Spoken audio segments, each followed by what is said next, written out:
Hello everybody, a very warm welcome back to MEC-TEC. We're back on the old cab today, and if you saw my last video, which I'll put a little link in the corner up there for when we did the front end, we've now got to do a little bit on the back bumper, because when that incident happened I also got hit in the back at the same time. It's only a very minor bit of damage, but because it's got the overhaul at the end of the month, we need to get it sorted out so that it is as perfect as it can be. So let me grab the camera and I'll show you exactly what we've got on the back and what we're going to do. Right, we're on the passenger rear, and as you can see just down there, whether you can see it or not, there's a crack in the bumper just there. Now I've touched this in black when it very first happened so that it wouldn't show too much. It is quite small, but we need to get the bumper off. It's very difficult to see on camera in this light with the there you go, you can see it there. So what we need to do is get the bumper off.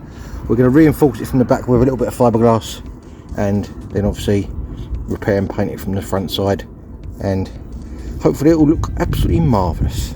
So let's get this back bumper off. It's held on underneath the boot lid here, I think with 4 10mm screws, bolts I should say. There's 2 self-tappers in the arch there, one each side, and there are 2 brackets which go up underneath here which bolt to the side of the bottom of the quarter panel, which I think are 13mm. There's 2 bolts, one each side for those brackets underneath there. So I'm going to get those off. We'll get the bumper in the garage, get in a bit more warmth, and then we'll have a look at this damage a little bit more in the light.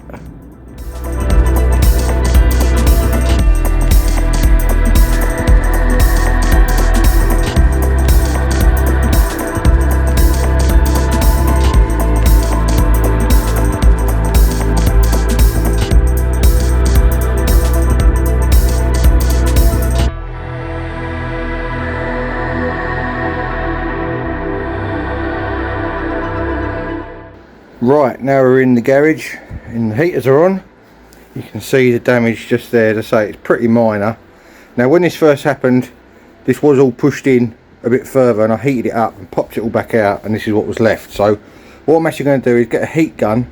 I'm going to get a heat gun behind it. Now I can get behind it a bit more as well. I'm going to heat it up and I'm going to push it out a little bit more, just so that it's as level as it can be, and then we'll flip it over, rough the back up, and maybe put a little patch of fiberglass on the back of it to reinforce it, and then we can come back on this side again, obviously rub this area down, fill it and prime it. And I want to try and get away with just painting a small area if I can, because I don't want to obviously be painting the whole bumper because it's quite big, and I don't really want to be painting down this area because the diesel tends to drip down there when you fill up, and I don't know how resilient the can paint is in relation to diesel. So I'm thinking I'm just going to try and sort of fade this out either way here. I don't know what it's going to look like. It'll probably look alright when it's on the cab because you won't see it down low, but under fluorescent lights it probably won't look so good. But we'll have a go and see what we can do with it, and as long as it looks tidy and there's not a crack there, I think I'll be alright. Right, I've got my improvised bumper stand here, which is 2 ramps. I'm going to get these gloves on because this plastic's going to get quite hot and I don't really want to burn my hands. So yeah, the goal is here just to get this, because the plastic is sort of pushed in and it's overlapped itself, if that makes sense. So I want to try and heat it up a bit to get it flat again as best I can. And then probably what we'll do then is get some staples in the back of it to hold it together, and then put a bit of fiberglass over the top of that.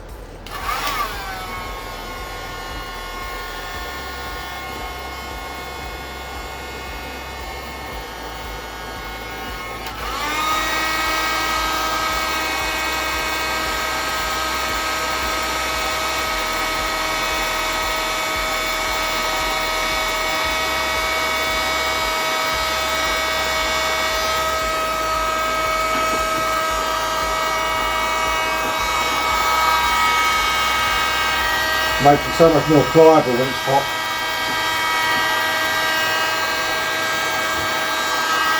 It's amazing really. Obviously that's how it's made, isn't it? So I suppose it would be, wouldn't it? Now we don't want to have it so it's proud, because obviously then we can't fill it. So I just want to get it so it's sort of somewhere near it, so we've got the minimum amount of fill in there, so that it won't have a lesser risk of cracking. Pretty pliable now, but as I say, I don't want to get it too far out because otherwise it will stick out and I won't be able to fit it properly. It wasn't too bad anyway, because I say I did very briefly do this when it very first happened, but I couldn't get right behind it, so I had to heat it up and get a screwdriver in and pop it out. It's quite obviously plastic does have a certain amount of memory, so if you can get it so that it goes back in to roughly the right shape, hopefully it will go back to where it started. It's not too bad now. And obviously any gaps that are there, because there is a little tiny hole in the middle of that, when I fiberglass it, that will fill up with resin and hopefully strengthen it quite a bit. And obviously then the filler on the front will just be for looking nice. It won't have any stress on it, and it won't be, the filler, the most important thing is the filler won't be used as structural, if that makes sense, because the fiberglass behind will be there for the strength, and the filler on the front will just make it look nice, which means hopefully it won't crack. And obviously unless someone whacks it again, in which case it's going to crack, isn't it? But as long as everyone leaves the cab alone and doesn't hit it, including me, then we should be alright. I'm going to leave that to cool down. I think I'm not going to fiddle around with that anymore. That's pretty good. Everything's overlapped around the right way now where it originally sat, so I'm going to let it cool down and flip it over, and then we'll start the repairs on the back. Right, with the bumper flipped over, I've got all my little staples here, which I'm going to use. I've got the hot staple gun out, which is this thing. You may have seen this before in previous videos if you've watched any of my other stuff. And basically, these bumpers don't melt very well, so I'm putting these in just as an extra thing. Obviously the fiberglass is going to be the main part of the strength on this, but I will put these in as well, just because it ties it together. There are certain types of plastic these work incredibly well in, and others are not so good because they're like a waxy plastic, and this is the, unfortunately, the waxy type plastic. But it does, obviously once it's in there and you get the fiberglass or whatever you put over the top of it on there, sometimes you can use 2-pack glue, stuff like that, it does hold them in there, so it just gives it a little bit more mechanical strength, if you like, to obviously keep it from breaking again, hopefully. So I'm going to get all these put in like this. They're basically the same as what I'm doing now every time, over the whole area, all the cracks. Cut all little tangs off, and then we'll rough it up with a belt sander so we've got a nice key on the back, and then we can get the fiberglass matting and resin going.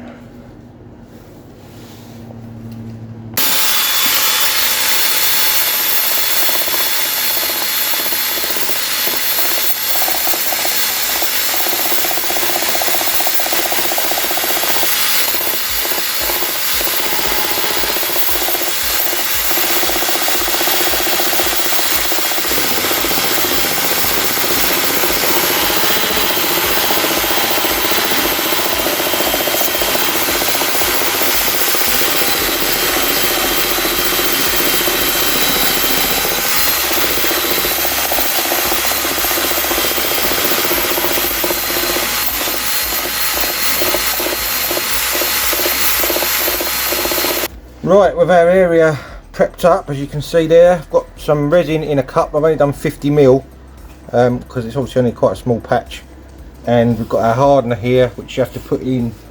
It is a ratio, I'll just show you, of, hopefully you can see that on there, 100ml is 2ml of catalyst, so I've done 50ml, so I'm going to do 1ml of catalyst, and you get a little syringe with it, and just obviously put that in there, draw it up to 1,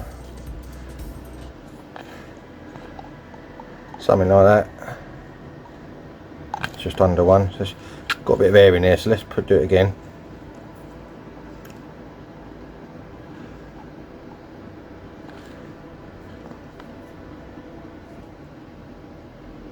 There we go, it's about 1, so just spray that into the, or syringe it into there like that. Get a mixing stick and mix it all up good and proper.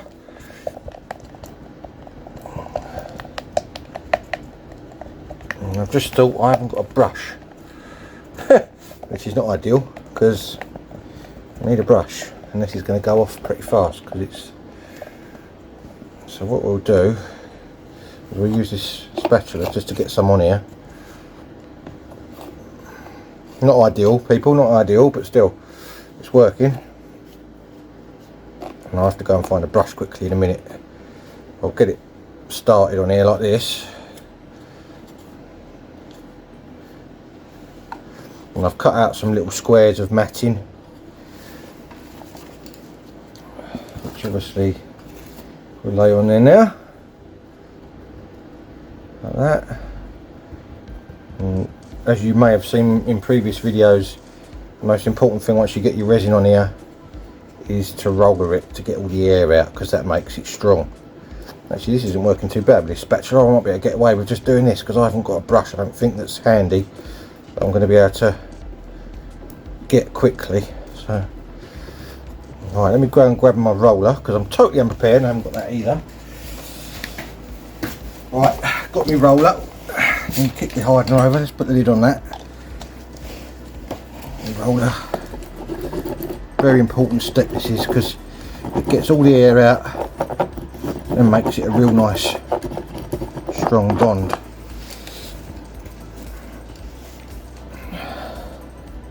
Get another layer on there.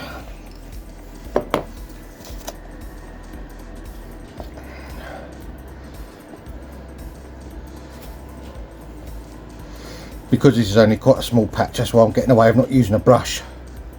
If it was a bigger area, you'd need a brush. And obviously when you roller it, it pushes it all down anyway and spreads it all out even.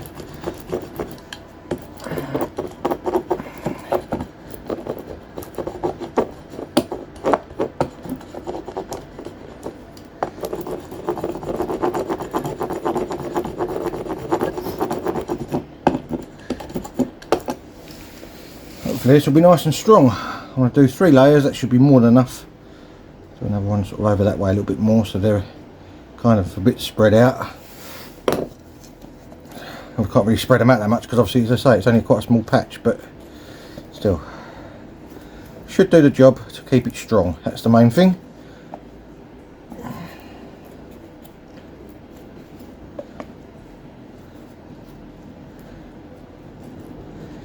On there like that, and 50ml of resin will be just enough.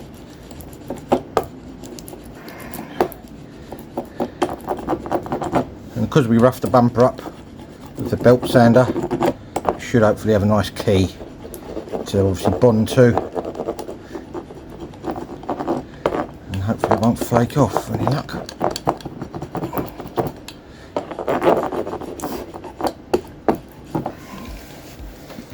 Left over here, so I'm going to put that there. Won't hurt. More layers, the stronger it is. Just about got enough resin to put that on there.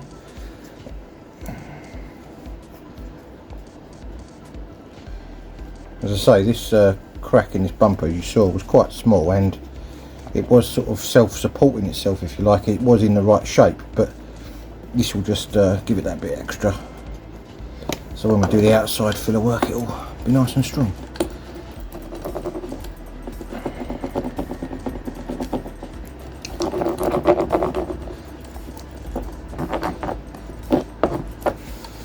There's strands of fiberglass here, try and put them in the mix, might as well, while they're there.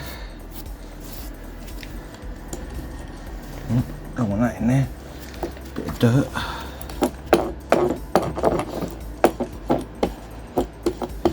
Right, I want to get a fan heater on this, let this go off, it shouldn't take too long hopefully, and then we can go top side and start the filler work, or prep work and filler work I should say.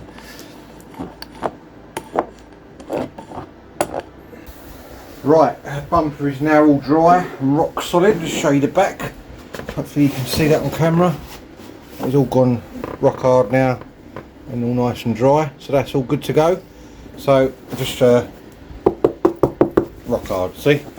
So now we can get it on these stands again, hopefully. Bring it about. What's going on here? Find it go. I think I moved one of them and it's on the narrow bit of the bumper. Wait a minute.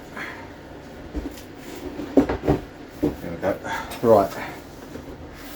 Okay, so that's, you can see there now, that is completely solid. I'm pushing pretty hard on that.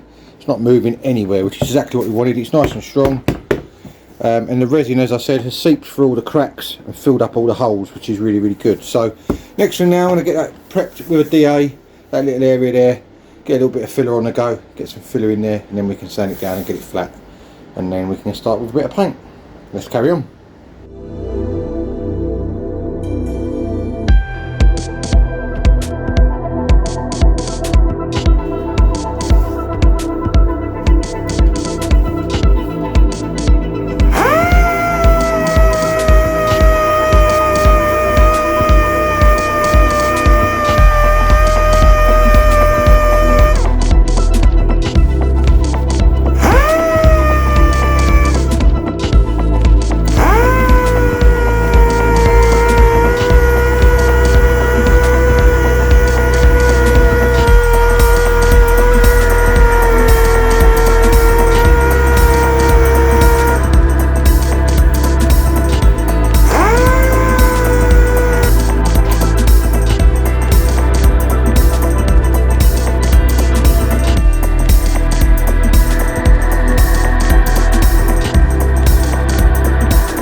Right, after a couple of goes over with a couple of layers of filler, I saved you the board and watching me doing it 2 or 3 times. That is pretty good now. It's got a slight little ripple in it, but I don't think I'm going to get any better than that. And it's going to be on the bottom of the back bumper and you ain't going to see it. So I'm going to go with that. I think it's all nice and smooth. I'm going to get some primer on the next, see what that looks like. And then we'll flat that down, maybe give it a couple of coats of that just so we've got a little bit to rub back. And then we should be good to get some colour on after that. So let's get the primer on there and we'll see what it looks like after that. Right, I've got it all masked as you can see. Let's get a little bit of primer on there. I've got another can of this because I think this one's running out. Just want to dust a little bit over it to start with. I'm trying to stay away from my tape edges so that it fades out nice. So I only want to get primer on the filler and on the bits that are shown through in the plastic. Obviously that top edge don't matter because there's an indent there, but the sides I'm talking about, I only want to go sort of like that, just so that I can flat it back out again after and it'll be nice and smooth. Actually don't look too bad, I thought that was going to look worse than that.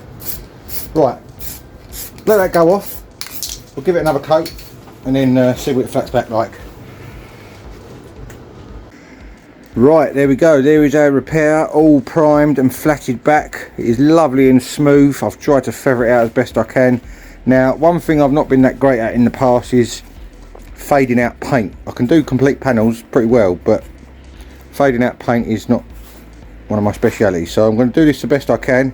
It may not turn out absolutely perfect, but we'll give it a go. So what I'm going to do is I'm going to take this masking edge back a little bit, and feather it, put like a feathered edge on the tape, so fold one side of the tape edge over so it's not a solid line, so the paint can just sort of dust underneath it if you like, and then obviously then paint the main area, and that should hopefully give us a feathered edge to then obviously run the lacquer over the top after. We'll maybe go out slightly more again with the lacquer, and hopefully it should work out alright with any luck. But as I say, I've never been mega successful in fading out paint, so we'll see how this goes, and I'll come back to you once I've done a coat of black. Right, we've got it remasked as you can see. Now you can see these edges are purposely left slightly proud, slightly up I should say, so that a very small amount of paint can get under there if required, and obviously that then gives you your feathered edge. If you tape it down tight, it's not going to have the desired effect. So as you can see, this edge is folded over, there's no sticky on the back of this, it's just a feathered edge. Now I'm no expert in this, I'm only showing you from what I've learned over the years and working in a body shop and stuff like that. So again, I'm no expert, I'm just doing my best. So we're going to give this a couple of light coats of black now, get some colour on there, see what it looks like, and then hopefully it'll be alright and we'll get some lacquer on it. I'll switch that heater off because the wind's blowing everywhere, making the paint go everywhere. Obviously it won't cover straight away, you're better off doing it in light coats like that to start with. So that's what I'm going to do. Basically I'm going to do a couple of light coats like that, let each one sort of dry for a couple of minutes in between, and then we'll be on to lacquer.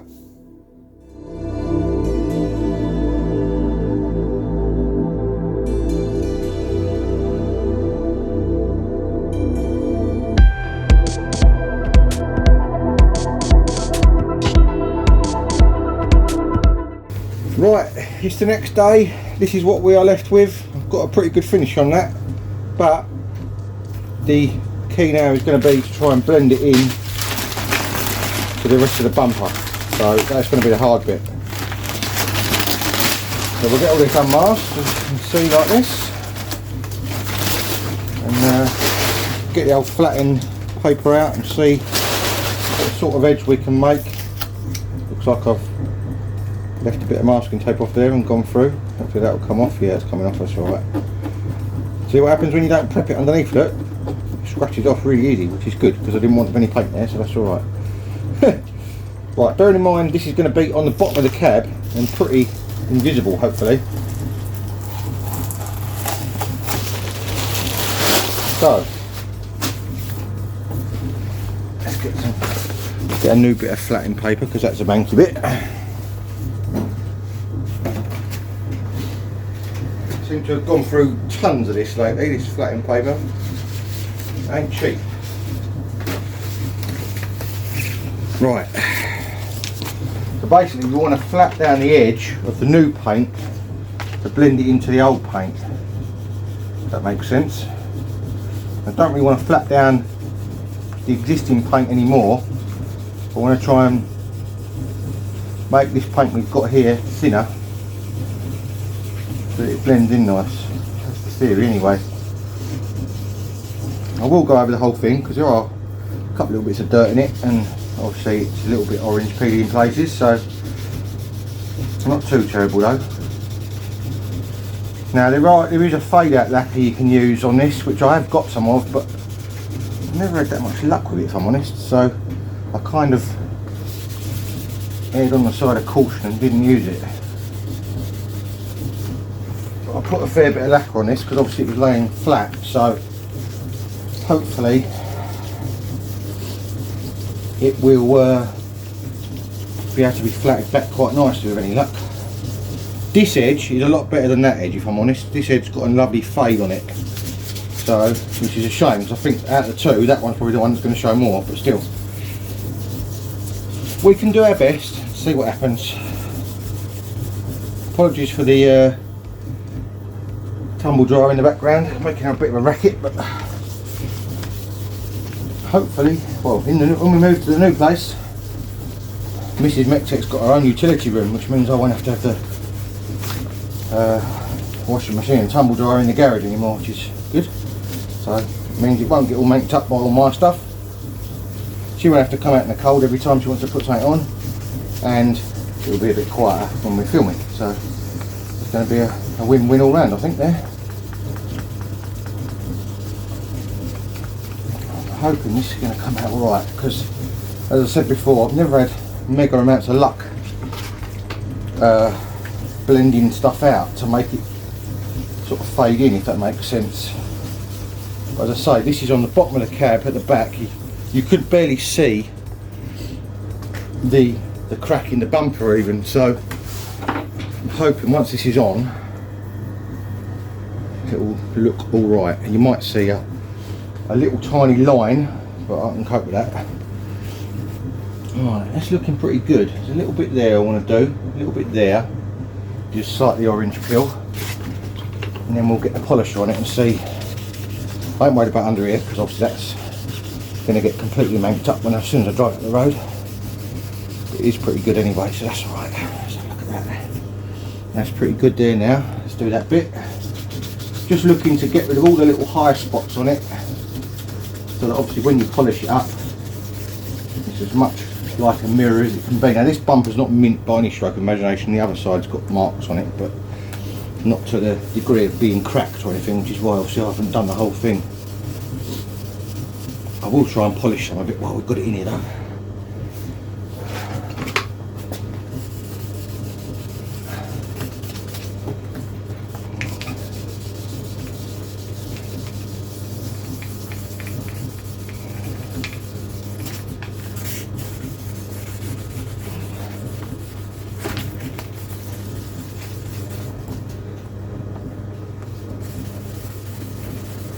I reckon that might be quite alright actually. That might be one of my best fade outs I've ever done, which is a bit of a shocker considering it's black. We'll see what it polishes up like, famous last words.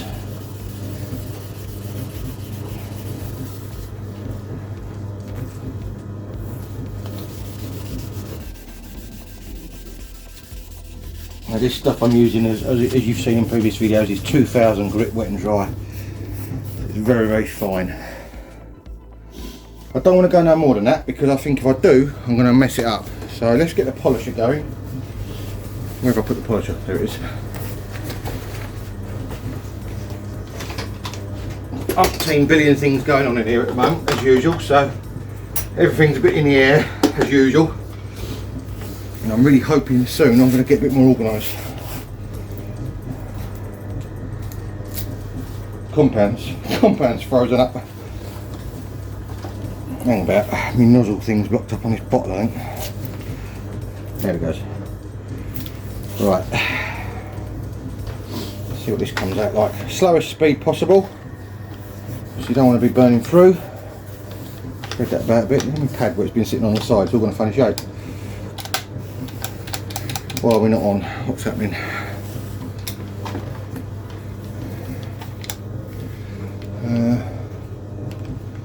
Is the extension they plugged in? I don't know. Let's plug this in over here.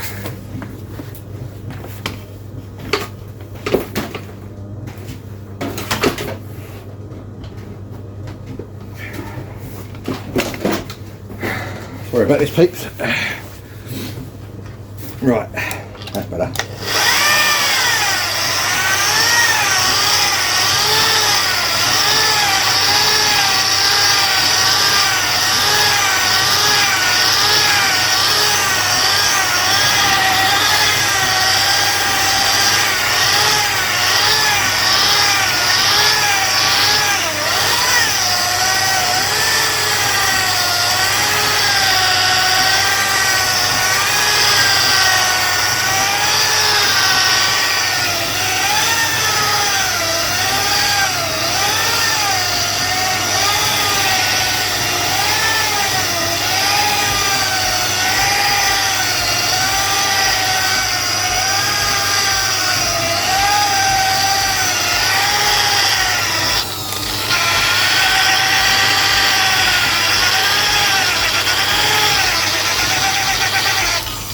The thing you've got to remember as well is if you put this into a body shop, like a cab body shop or whatever, it ain't going to be cheap. So although it might not be absolutely 100% perfect the way I do it, I'm saving myself a fortune doing all this. So, and it's good content for you guys.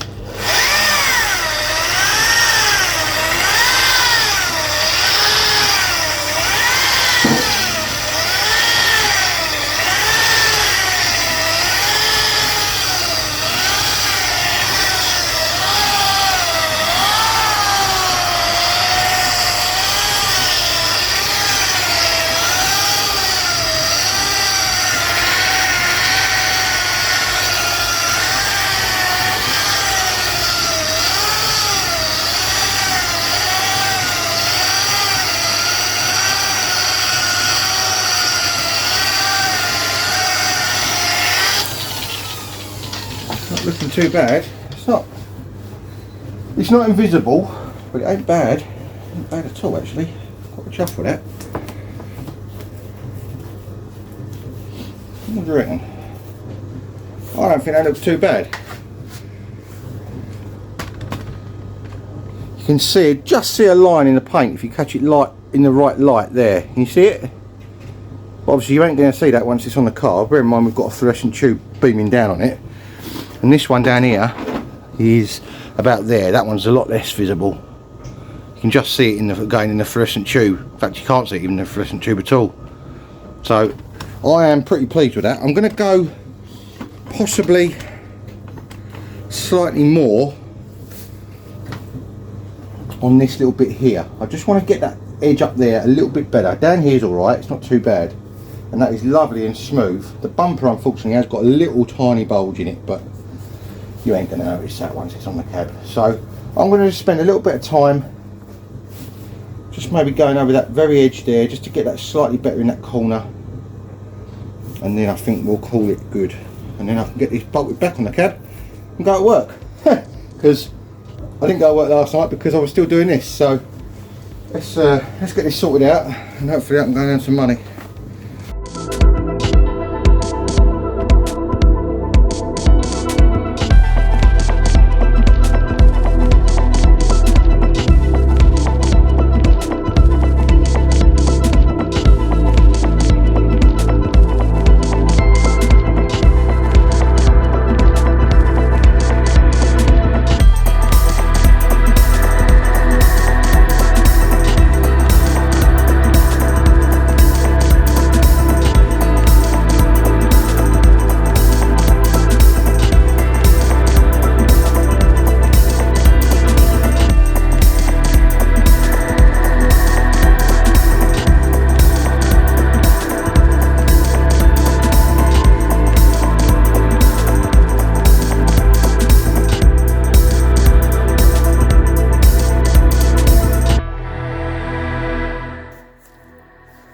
Right, I don't know about you, but for an umpty in a garage, I'm pretty chuffed with that.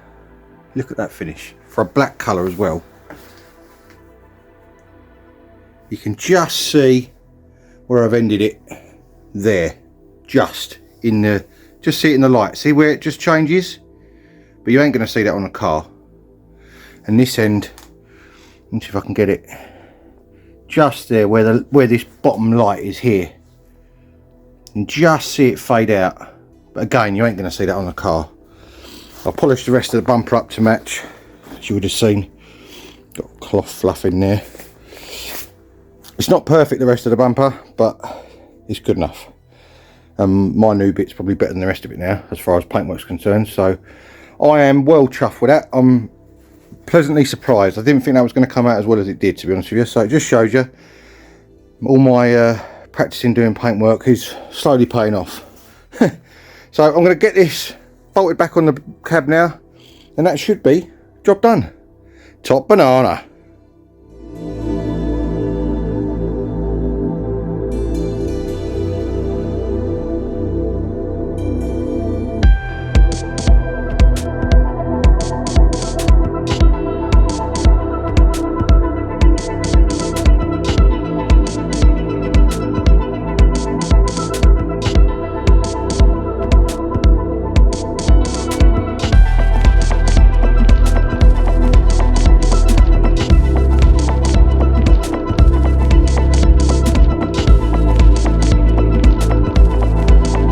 Right, there we go, bumper is all back on, and look at that, you would not even know.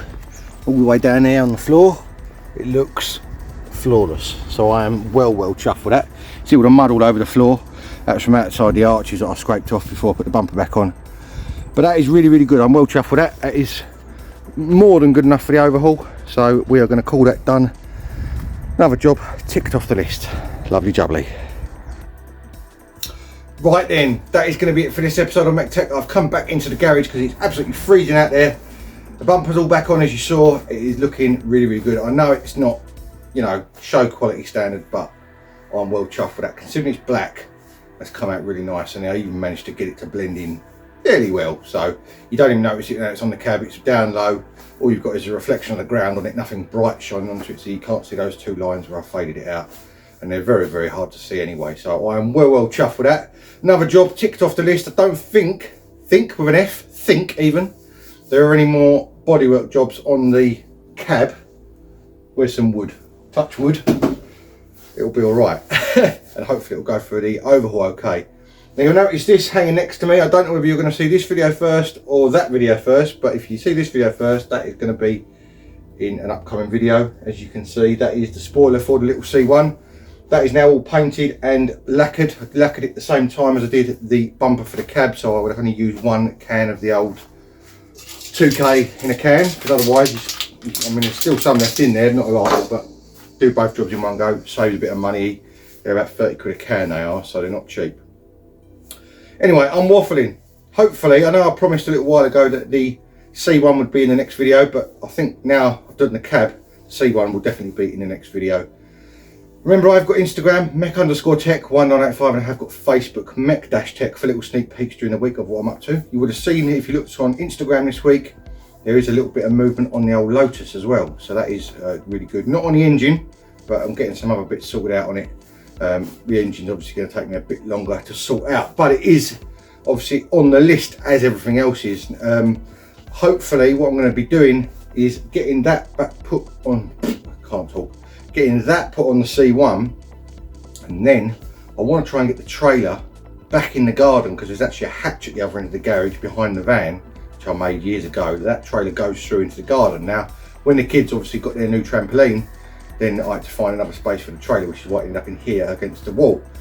If I can get that back out there temporarily for now, it'll give me a fair bit more width in here, and I'm going to get the Puma in here, and we're going to start doing the seal repair and arch repair on that, because I need that back on the road before we move. We're hoping March-ish time we're going to be moving, so I've got about a month and a bit. So hopefully I've got enough time to get that sorted out, and obviously get it back on the road where it needs to be, so I can actually tow the trailer when we move. So that's obviously going to be fairly critical. Anyway, I'm waffling. If you do like videos like this, bodywork repairs, restoration, mechanics, have a good look at my back catalogue. I think there's about 130 videos on there now. There's all sorts of varying cars, Audi TTs, full Capris, DeLoreans, three-wheeled vans, Citroen C1s, full Pumas, Vauxhall Cavalier Mark II, Fiat Fiesta Mark II, Triumph Dolomite, full Granada, full Grand C-Max. The list is endless. Well, it's not endless, but it's quite long. So I did a Westfield last year. I did a Kawasaki Ninja year before that. So if you like bikes, have a look at that. So there is a fair bit to watch if you want to, and I'm not boring you too much. Anyway, I am waffling now. If you do want to join me again for more automotive adventures, I will see you again next time. Cheers, guys.